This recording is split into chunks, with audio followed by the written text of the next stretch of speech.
नवीन असाल तर लाईक करा, आपल्या चॅनलला सबस्क्राईब करा आणि नोटिफिकेशन बेलवर नक्की क्लिक करा. सर्वांना नमस्कार. रॉयल शेतकरी भाग 191 मराठी कथा. रियांशीकडून चुकून वाजलेल्या खेळण्यामुळे त्या आवाजाने शिवमची झोप उडाली. तो खोलीबाहेर आला.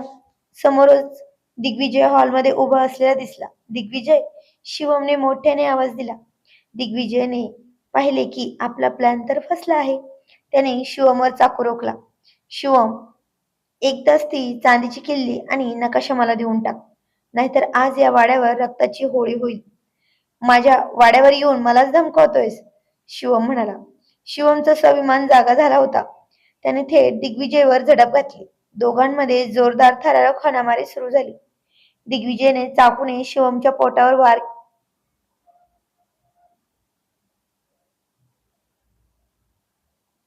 वार करण्याचा प्रयत्न केला, पण शिवमने त्याचा हात धरला. तो भिंतीवर आदळला. चाकू खानकन खाली पडला. तेवढ्यात अतुल, चैतन्य आणि आबासाहेब तिथे पोहोचले.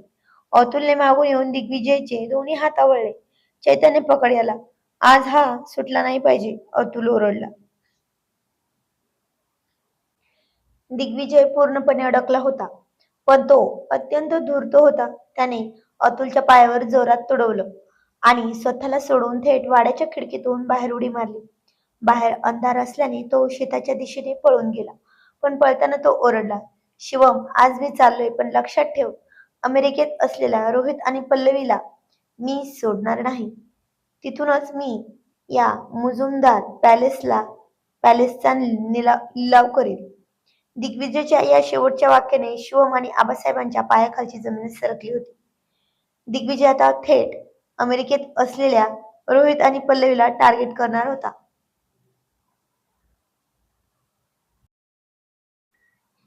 सकाळ झाली तसे सगळे चिंतित होते. प्रिया म्हणाली, आबासाहेब, सगळी चुकी माझीच आहे. मी रोज दार खिडक्या बंद करते. रात्री चुकून राहून गेलो हो. रियांशी रडत होती त्या गडबडीत. तर आबासाहेब म्हणले, अहो सुनबाई, यात तुमची चुकी काहीच नाही. हे तर होणारच होते, असे नाही तर तसे. स्वतःला दोषी मानू नका. पण आता दिग्विजयने वाड्यातून पळताना दिलेली ती धमकी वाड्याच्या भिंतीवर अजूनही आदळत होती. अमेरिकेत असलेल्या रोहित आणि पल्लवीला मी सोडणार नाही, हे त्याचे शब्द आबासाहेबांच्या कानात शिशासारखे टोचत होते.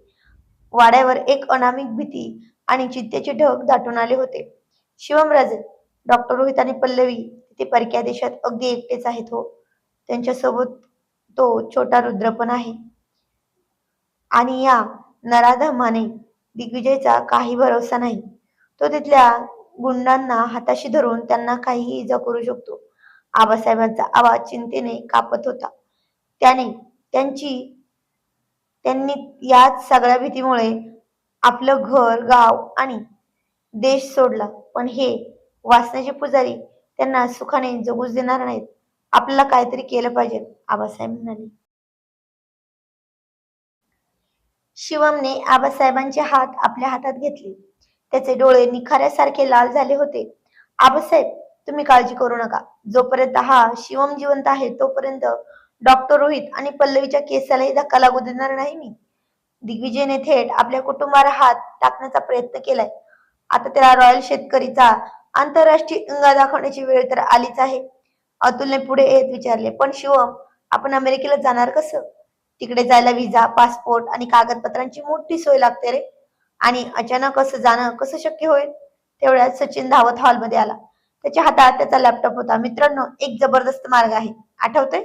कालच आपल्याला आपल्या सेंद्रिय शेतीच्या म्हणजे ऑर्गॅनिक ऍग्रिकल्चर प्रोजेक्टच्या उत्कृष्ट कामगिरीसाठी आणि धान्याच्या निर्यातीसाठी अमेरिकेच्या एका मोठ्या कृषी संघटनेकडून इंटरनॅशनल ऍग्रो एक्सपर्ट कडून आमंत्रण आलं आहे. आपल्याला तिथे बेस्ट इंडियन फार्मर ब्रँड म्हणून प्रेझेंटेशन द्यायचं आहे. आपण त्याच बिझनेस विजाचा वापर करून थेट अमेरिका गाठू शकतो. चैतन्य म्हणला, हो, हे बरोबर आहे. इथे मी आणि सचिन सगळं सांभाळतो. दादा, तू आणि अतुल दादा दोघांच्या सगळ्या गोष्टी मी क्लिअर करतो, तुम्ही निघा. शिवमच्या चेहऱ्यावर एक करारे हसू आलं. वा चैतन्य, सचिन, देव सुद्धा आपल्या पाठीशी आहे. अतुल, चैतन्य, कर तयारी.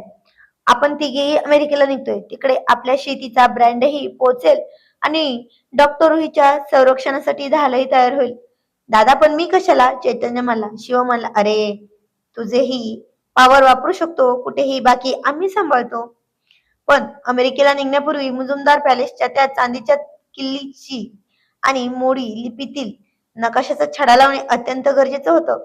कारण जोपर्यंत ते रहस्य उलगडत नाही तोपर्यंत त्याला रोखणं अशक्य होतं. शिवम, आबासाहेब, अतुल आणि चैतन्य त्याच दुपारी पोलीस बंदोबस्तात मुजुमदार पॅलेसमध्ये पोहोचले. आबासाहेबांनी सांगितल्याप्रमाणे मुख्य हॉलमधील त्या भव्य लाकडी राजेशाही खुर्चीच्या जवळ ते गेले. शिवमने खुर्चीच्या खालचा मखमली भाग बाजूला केला. तिथे खरोखरच एक पितळी नक्षीकाम केलेले छुपेदार होते. त्याला एक जुनाट कुलूप होते. शिवमने दिग्विजयच्या खिशातून पडलेली ती चांदीची किल्ली आणि त्या कुलपाला फिरवली. खचक असा आवाज आला आणि ते गुप्तदार उघडले. त्यात एक छोटी चंदनाची लाकडी पेटी होती. शिवमनी ती पेटी बाहेर काढली आणि आबासाहेबांच्या समोर पकडली. त्या पेटीत जे काही होतं ते पाहून सगळ्यांचे डोळे आश्चर्याने पांढरे झाले. तिथे फक्त सोन्याची नाणी नव्हती, तर मुजुमदार घराण्याचा मूळ मालमत्तेच्या कागदपत्रांसोबत ब्रिटिशकालीन एक अत्यंत दुर्मिळ आणि हिऱ्या जडित सोन्याचा राजेशाही कंठ होता, ज्याची किंमत आजच्या काळात अब्जावधी रुपये होती. पण सर्वात महत्वाची गोष्ट म्हणजे तिथे एक जुनी डायरी होती. त्यात दिग्विजयच्या वडिलांनी जुन्या कारभाऱ्याने स्वतःच्या हाताने लिहिले होते की, मुजुमदार घराण्याचा हा ठेवा मी सुरक्षित ठेवत आहे. कारभारी म्हणून माझी निष्ठा नेहमी मुजुमदार पॅलेसशीच राहील. माझा मुलगा दिग्विजय हा अधर्मी आहे. त्याची नजर या खजिन्यावर आहे. जर कधी मी नसेल तर मुजुमदार घराण्याच्या वारसानेच हा ठेवा ताब्यात घ्यावा. म्हणजे दिग्विजयला या अब्जावधींच्या हिऱ्याच्या कंठांची माहिती होती. म्हणूनच तो या पॅलेसच्या मागे हात धुवून लागला होता. अतुलने तोंडात बोट घालताच थक्क होऊन म्हटलं. शिवमने ती पेटी सुरक्षितपणे आबासाहेबांच्या ताब्यात दिली. आबासाहेब ती दस्तऐवज आणि हा खजिना आता सरकारी लॉकरमध्ये सुरक्षित राहील.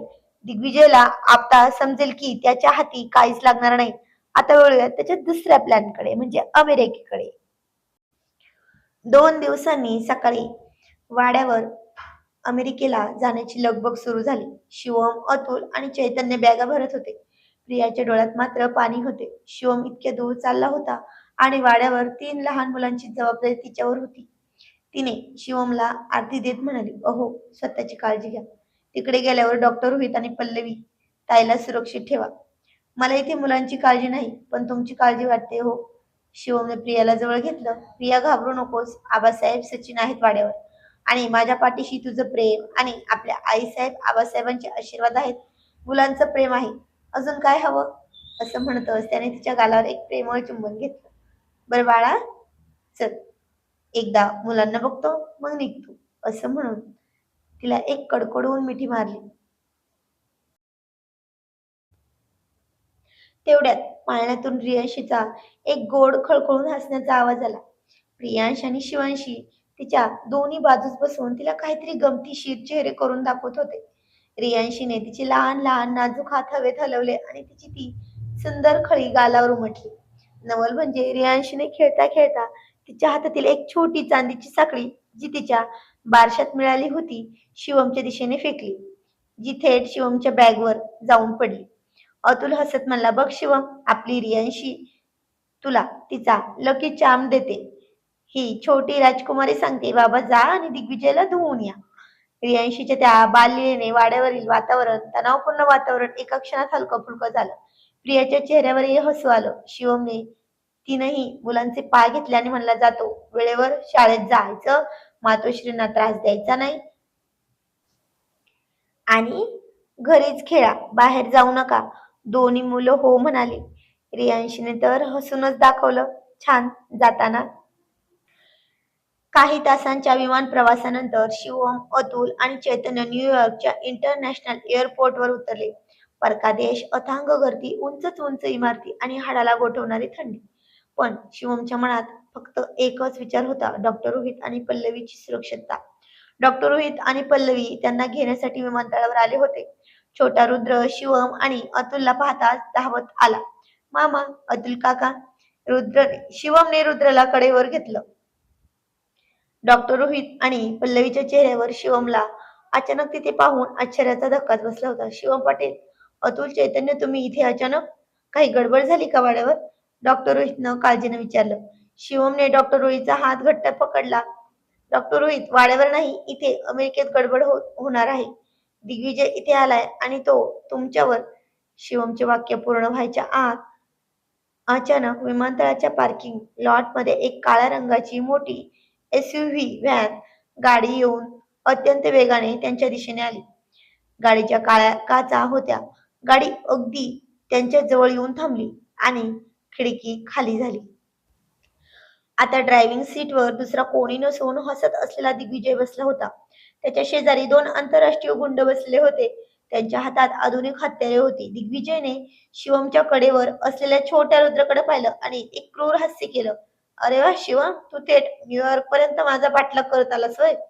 पण तू खूप उशीर केलास. मुजुमदार पॅलेसची ती चांदीची किल्ली तू भारतात ठेवलीस, पण तिचे मूळ मालक रोहित आणि पल्लवी आता माझ्या जाळ्यात आहेत. हा बघ तुझा रुद्र, किती गोड आहे ना. विचार कर, जर याला काही झालं तर.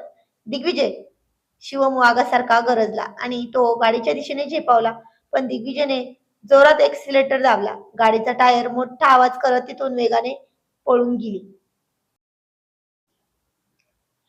जाता जाता दिग्विजयने खिडकीतून एक कागद बाहेर फेकला, ज्यावर न्यूयॉर्क मधील एका निर्जन गोदामाचा पत्ता लिहिला होता आणि खाली लिहिले होते, उद्या सकाळी 10 वाजता चांदीची किल्ली आणि ती मोडी नकाशा घेऊन इथे या, नाहीतर रोहितच्या कुटुंबाचा शेवट पहा. न्यूयॉर्कच्या त्या गजबजलेल्या रस्त्यावर शिवम आणि रोहित चैतन्य आता एका अत्यंत भीषण आंतरराष्ट्रीय चक्रव्यूहात अडकले. न्यूयॉर्कच्या त्या गजबजलेल्या JFK विमानतळाच्या पार्किंग मध्ये दिग्विजयने फेकलेली ती धमकी हवेत विरली होती, पण तिचे पडसाद शिवमच्या काळजावर उमटत होते. रोहित आणि पल्लवी भीतीने पांढरे झाले होते. पल्लवीने रुद्रला स्वतःच्या छातीशी घट्ट धरून ठेवले होते. शिवम, हा दिग्विजय इथे थेट आपल्या जीवावर उठलाय रे. आपल्याला इथे पोलिसांना बोलूयात का? हा परका देश आहे, इथे कायदे खूप कडक आहेत. डॉक्टर रोहितचा आवाज भीतीने थरथरत होता.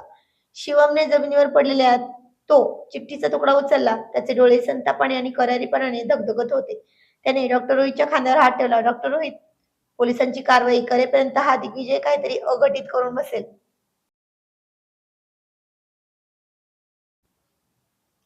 आणि तो समजतोय काय, आपण परक्या देशात आलोय म्हणून घाबरू? त्याला माहिती नाहीये, हा शिवम आणि आपली ही रॉयल टोळी जिथे उभी राहते तिथे अहिल्यानगरचा स्वाभिमान आणि रांगडावाना सोबत घेऊन उभी राहते. आपल्या मातीची ताकद काय आहे हे या दिग्विजयला न्यूयॉर्कच्या छाताडावर पाय देऊन दाखवून देतो की नाही बघाच तुम्ही. अतुलने आपल्या हाताचे पाही सरकावले. एकदम बरोबर आहे शिवम, हा दिग्विजय स्वतःला खूप मोठा डॉन समजायला लागलाय वाटतं. त्याला वाटतंय त्याच्याकडे दोन विदेशी गुंड आहेत म्हणजे तो आपल्यालाच वाकवेल. त्याला आपली अहिल्यानगरची स्टाईल दाखवायची वेळ आली आहे. चैतन्याने आजूबाजूचा परिसर आपल्या नजरेतून टिपला होता. तो म्हणाला, शिवम दादा, त्याने उद्या सकाळी 10 वाजता त्या गोदामावर बोलवलंय ना? पण आपण उद्यापर्यंत थांबायचंच नाही. आपण आज रात्रीच त्याच्यावर उलटवार करायचा. डॉक्टर रोहित आणि पल्लवी राहतात त्या अपार्टमेंट ऐवजी सुरक्षिततेचा उपाय म्हणून शिवमने सर्वांना एका गुप्त हॉटेलमध्ये हलवले. खोलीत एकच शांतता होती. आबासाहेबांना भारतात फोन करून शिवमने सर्व परिस्थिती सांगितली होती आणि काळजी न करायला पण सांगितले होते. आता तो वेळ होती प्लॅनिंगची. चैतन्य लॅपटॉपवर दिग्विजयने दिलेल्या गोदामाचा व्हर्च्युअल गुगल मॅप आणि सॅटेलाइट व्ह्यू काढला. हे बघा, हे गोदाम ब्लूक्रीनच्या एका जुन्या औद्योगिक भागात आहे. तिथे रात्रीच्या वेळी सामसूम असते. दिग्विजय तिथेच लपून बसला असणार. शिवमने नकाशावर बोट ठेवले. दिग्विजयला काय वाटतंय, मी ती चांदीची किल्ली आणि मोडी नकाशा घेऊन उद्या त्याला स्वाधीन करेन? नाही, आपण त्याला असा चकमा द्यायचा की त्याची आंतरराष्ट्रीय गुंडागिरी एका मिनिटात हवेत विरेल. अतुल, तू आणि डॉक्टर रोहित पोलिसांना घेऊन गुप्तपणे त्या पत्त्याची माहिती देऊन गोदामाच्या मागच्या बाजूने सज्ज राहायचं आहेस. पण पोलीस पण पोलीस आत येण्यापूर्वीच मी आणि चैतन्य आत शिरणार. पण शिवम, तो चाकू आणि बंदुका घेऊन बसला रे. पल्लवी काळजीने म्हणाली. शिवम हसला. पल्लवी, अहिल्यानगरच्या मातीत कुस्ते खेळून तयार झालेले हे शरीर आहे. तिथे हत्यारापेक्षा मनगटातील ताकद आणि डोक्यातील युक्ती जास्त चालते. रुद्र, तुम्ही फक्त रुद्रला सांभाळा, बाकी सगळं माझ्यावर सोडा. तिकडे हजारो मैल दूर अहिल्यानगरच्या त्या ऐतिहासिक वाड्यात मध्यरात्री झाली होती. वाड्याच्या गाभाऱ्यात कुलदैवतेसमोर दिवा जळत होता. प्रिया झोपण्याचा प्रयत्न करत होती, पण तिचे मन सारखे न्यूयॉर्कला जात होते. इतक्यात पाळण्यात झोपलेली छोटी रियांशी अचानक जागी झाली. नेहमीप्रमाणे ती रडली नाही, पण तिने डोळे मोठे करून ते गच्च उघडले होते. तिचे ते लहानगे मऊ हात तिने हवेत उंचावले.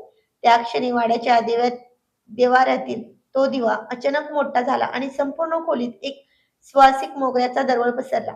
रियांशीने पाळण्यातूनच हळूच कूस बदलली आणि पुन्हा झोपी गेली. ब्लू क्रिरीनच्या त्या निर्जन गडद अंधाऱ्या गोदामाच्या बाहेर पावसाची भुरभुर सुरू झाली होती. दिग्विजय आपल्या 2 विदेशी गुंडांसोबत आत एका टेबलाभोवती दारूचे ग्लास घेऊन बसलाच होता.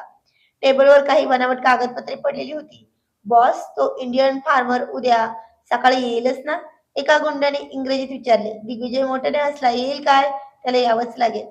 त्याचा भाऊ आणि पुतण्या म्हणजे डॉक्टर रोहित आणि रुद्र माझ्या निशाणावर आहेत. ती चांदीची किल्ली आणि अब्जावधींचा तो राजेशाही कंठा आता आपलाच. त्याचे वाक्य पूर्ण व्हायच्या आत गोदामाची मुख्य वीज अचानक खंडित झाली. संपूर्ण गोदामात गडद काळोख पसरला. What the hell? काय झालं? गुंड ओरडले आणि त्यांनी आपल्या खिशातून बंदूक काढल्या. इतक्यात अंधारातून एक खंबीर, पहाडी आणि रांगडा आवाज घुमला. दिग्विजय, अहिल्यानगरच्या वाघाची शिकार करायला निघाला होतास ना? पण आता शिकार व्हायला तयार हो. तो आवाज ऐकताच दिग्विजयच्या अंगावर काटा आला. शिवम, तू उद्या सकाळी येणार होतास ना? आम्ही अहिल्यानगरची माणसं आहोत. शत्रूला सांगून नाही तर त्याच्या घरात घुसून ठोकतो. क्षणाचाही विलंब न करता अंधारातून शिवमची मजबूत आकृती पुढे आली. एका गुंडाने शिवमवर बंदूक रोखण्याचा प्रयत्न केला, पण शिवमने त्याच्या रांगड्या स्टाईलने त्याच्या हातावर फटका मारला आणि असा असा धोबीपछाड दिला की तो गुंड थेट जमिनीवरच कोसळला आणि त्याची बंदूक दूर हवेत उडाली. दुसऱ्या गुंडाने शिवमवर पाठीमागून वार करण्याचा प्रयत्न केला, तर तिथे चैतन्य आपल्या लाथीने एक थेट त्याच्या तोंडावर रपाटा मारला. त्या तीव्र वेदनेने तो गुंड त्यात काही क्षणांसाठी आंधळत झाला. त्याच संधीचा फायदा घेऊन शिवमने त्याची कॉलर पकडली आणि त्याला उचलून बाजूच्या लाकडी बॉक्सवर फेकून दिला. बॉक्सचे तुकडे तुकडे झाले होते. दिग्विजयने पाहिले की त्याचे दोन्ही आंतरराष्ट्रीय गुंड अवघ्या 2 मिनिटात अहिल्यानगरच्या त्या रांगड्या तरुणांसमोर असामान्य टेकले होत आहेत. भीतीने दिग्विजय थरथरू लागला. त्याने टेबलवर पडलेला चाकू उचलला आणि तो थेट धावत बाहेरच्या गाडीच्या दिशेने पळू लागला. पण बाहेर निघताच समोर पोलिसांच्या गाड्यांचे सायरन वाजू लागले. निळ्या लाल दिव्यांच्या प्रकाशात संपूर्ण परिसर उजळून निघाला होता. रोहित आणि अतुल पोलिसांना घेऊन तिथे पोहोचलेच होते. दिग्विजय पूर्णपणे चौफेर कोंडीत अडकला होता.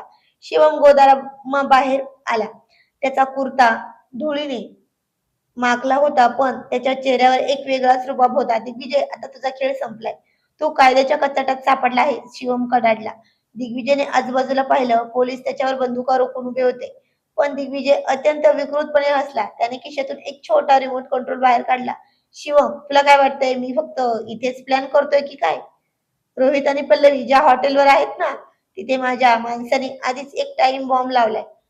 आता आणि त्या खोलीत पल्लवी आणि तो छोटा रुद्रच एकटेच आहेत ना?